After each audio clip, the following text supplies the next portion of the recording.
right, we're back with round two of the Sunday Scrum. Susan Riley and Rosemary Barton are in Ottawa. Let's start with the National Roundtable on missing and murdered Indigenous women and girls that took place in Ottawa on Friday.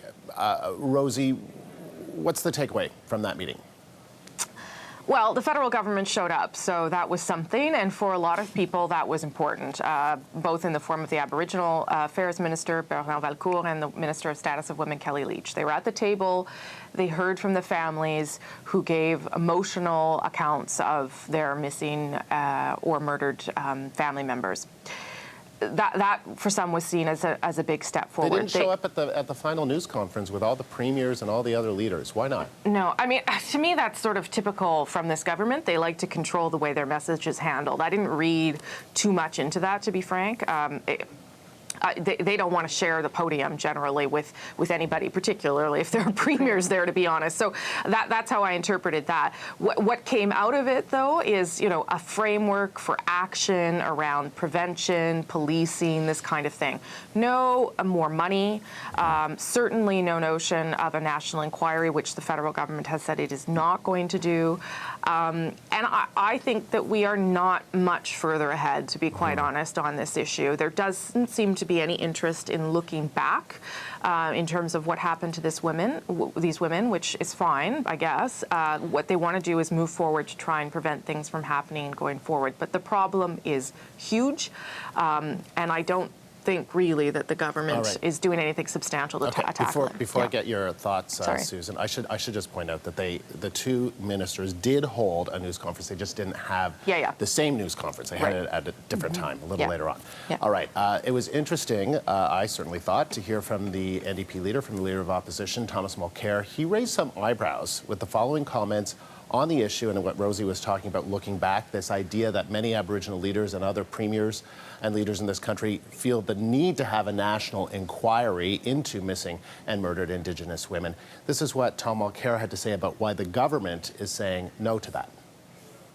Do you think that if 1,200 women had gone missing or were murdered in the greater Ottawa area, we would have to get the United Nations in to try to force us to have an inquiry?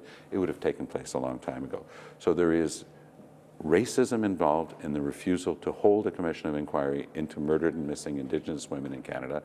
The NDP would hold such an inquiry and begin it within 100 days of forming government. Susan, what did you make of Mulcair's comments? Well, I think it's both true and sanctimonious in a way. I mean, I think there's an element of truth to that for sure. This is a marginalized population, and like any marginalized populations, it's easy for any government to sort of put them aside. The larger question, though, to me, this is like trying to shovel the driveway with a fork. The notion of a national inquiry, and even this national roundtable that we saw, it's so inadequate, and it's so misdirected attempt to deal with what is essentially a personal tragedy for a lot of people. With a context, like I'm not just saying these are individual crimes. I mean, there's clearly racism and poverty and all the other things that people mention going on.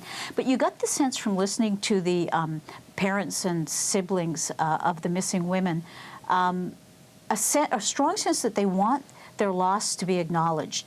They want the victims to be seen as human beings, not just as statistics.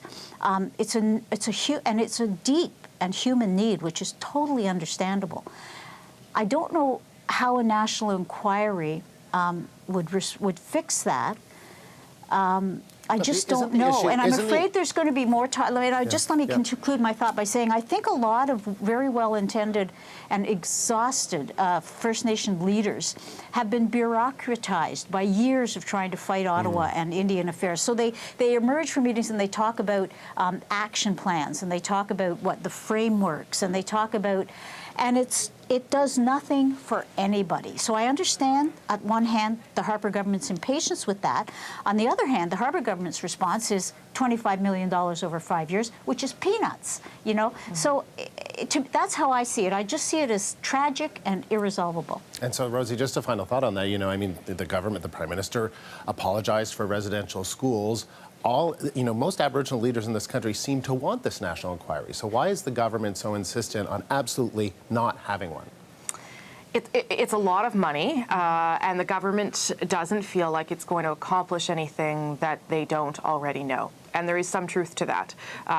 There is some truth to the fact that an inquiry that would take, maybe a year, travel across the country, cost tens of millions of dollars, and come out with conclusions that we already know, that there are massive problems of poverty and education within First Nations communities, and they need to be addressed.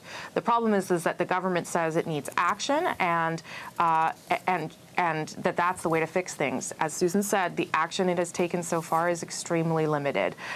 If it took all the money it was going to take to spend on a national inquiry and put it into some of these issues, then you could say, all right, well, then they've done something. As it stands now, I think they're sort of talking out of both sides of their mouth on this. All right. Another story getting a lot of political traction in the nation's capital, a yet-to-be-built memorial for victims of communism. It's not so much the memorial that's causing controversy, but rather the location and the lack of consultation on the project. It's set to be built west of Parliament Hill, near the Supreme Court of Canada. At least one NDP MP, Paul Dewar, has voiced his opposition to the location, as has the Mayor of Ottawa. And this week, the Liberals piled on too. Have a listen. This should not be controversial. This should have all party support. This should have the support of the mayor of the municipality here in Ottawa. This should have the support of the NCC. This should have the support of everybody who's concerned. We think it's disrespectful, profoundly disrespectful, of those who have suffered at the hands of communist governments and regimes over decades to have this situation now arise. All right, so we're also hearing from the Mayor of Ottawa, who's calling it a blight. This particular design. We're hearing from the Chief Justice of the Supreme Court, Beverly McLaughlin, calling it, I think she called it brutal and bleak. Rosie, what's going on here? This is such an Ottawa story. It's almost painful, This happens whenever there are statues. I mean, there was the War of 1812 statue that went up, and that caused some controversy because of the way the government has embraced that war as part of its sort of political agenda in a way. First of all, I am not a fan of the way the monument looks. It's not what I would envision for that beautiful space, green space in front of the Supreme Court of Canada, which is in and of itself a beautiful, beautiful building. Yes, the government should have probably talked to a few more people about where to put this, but it seems intent on putting something up to commemorate victims of communism. And now it's become one of these very symbolic political debates in this town, and I'm not sure how it's going to end, but I don't think it is the best spot for it personally. It's right in the middle of everything, and I'm not sure why you would put something like that in front of the Supreme Court, which represents and equality and justice and all those things. And wait till they find out about the life-size replica of Pierre Poilievre that's going on the top of it. He's of course the new minister of what? He's the nation's capital. He's got responsibility for the nation's capital. He's a local MP. He's a very controversial figure, and whatever. And so, trust me, there's going to be no back down. As long as he's in charge, we're getting that ugly piece of junk right on one of the main streets of Ottawa. And I just think it's really unfortunate. Yeah, it's an ugly piece of junk. And the problem with it, she can't. She's neutral. I just said I didn't really like it. But I'm a longtime citizen of Ottawa, and I think it's just an ugly piece of junk. And furthermore, the problem with these things is that unlike some of the museums, they don't break down. They last forever. They're very hard to. They don't deteriorate. I think that's going to be trending. Ugly piece of junk. Heard here. It's smaller though. The architects have made a smaller version now, so it's a smaller piece of whatever you said. Freelance columnist Susan Riley and CBC News Rosie Barton. Thank you both very much. See you, Andrew.